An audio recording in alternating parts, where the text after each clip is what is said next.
Hello everyone. As you might know, during the coronavirus outbreak, the internet censorship within the Great Firewall was not as strict as it was before. So there was some voice. People were criticizing the government, criticizing their organization of the medical resources. People were discussing about the true situation in Wuhan, but that's gonna be history. The CCP just had a conference. One of the major topic was to get back the control of the online censorship after the situation previously. It's gonna be increasingly hard for me to screenshot to kind of save the information before they were deleted.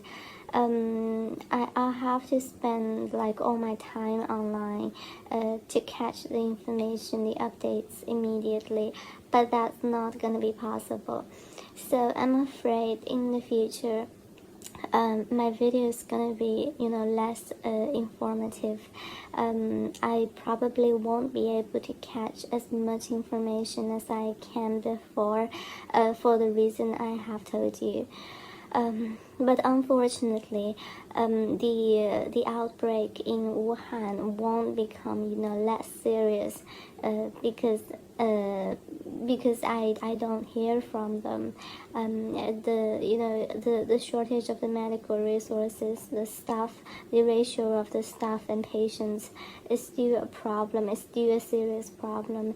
It has become better because the temporary hospitals in China are allowing more patients in, but that's not gonna help the whole picture.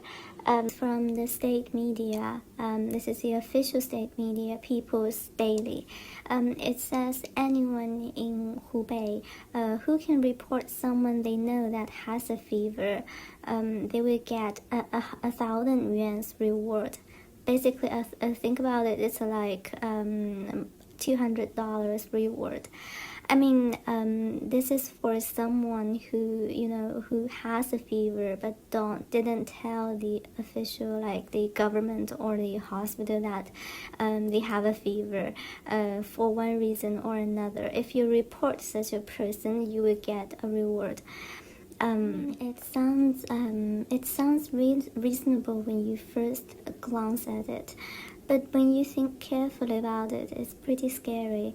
Actually, it's a classic strategy the Chinese government have used again and again in the past, to use quote unquote people's power to catch the enemy. It's like basically people spy on each other to find whoever they think are guilty. I mean, like in this case, it might sound reasonable when you first look at it. Like, okay, someone might have a fever and they need the people to report him or her to the office, right?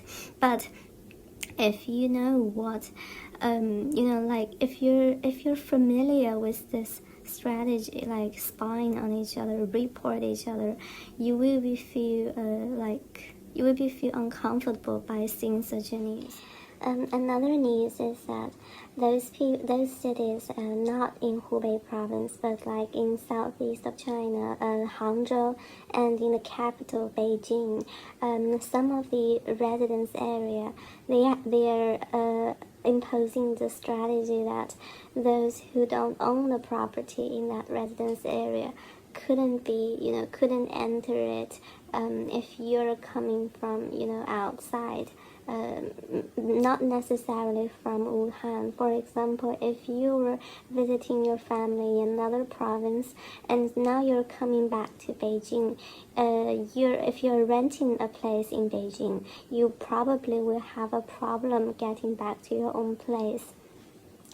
In in Hangzhou, one of the people living there, she was renting a house, and she basically just went out to do some grocery shopping for 15-20 minutes.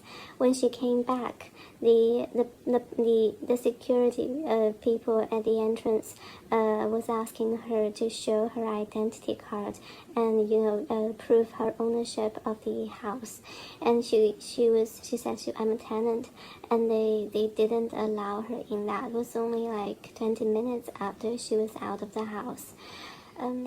It's because they were trying to keep the risk low of those people from the outside. They will bring the virus in, especially those people who have traveled to other provinces before.